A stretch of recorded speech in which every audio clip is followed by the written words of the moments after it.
This is a quick video on how I removed some mildew in our shower. We have this one stubborn spot in the corner of our shower where mildew keeps showing up and it's very hard to clean it off. And it's also showing up on the caulk that runs along the shower track. So my wife found a tube of this molded mildew cleaner remover gel on Amazon. I'll leave a link to it in the description. When I turn the bottle around here, the directions say wear rubber gloves, ensure the area is dry, apply 3 millimeters of gel to the affected area. Since we use Freedom units here in the States, I have no idea what 3 millimeters is, so I'll just go ahead and use my best judgment on this one. And then leave it on the surface for 5 to 6 hours, wash it off when that's done, and repeat up to 5 times if needed. So this was attempt number 1 here. I just went ahead and squirted it on the spots that we have in the corner.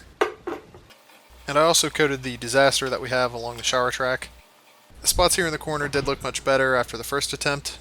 I went ahead and reapplied some more just to see if I could kill it the rest of the way. As for the shower track, I wasn't really optimistic about it working in the first place. The adhesive had started to separate from the surfaces, so the mildew was up underneath of it. Given this situation, my only option was to come in with a razor blade and completely remove the old adhesive. And then I just used a caulking gun to lay down new adhesive. So if your situation is kind of like this, where the mildew is up underneath of the caulk, then replacing it's probably the best choice.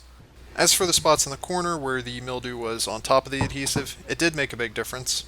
I only had to treat this spot in the corner this one last time, which brought the total to 3 applications, and it pretty much completely knocked it out, so maybe this little bottle of stuff's not so bad after all.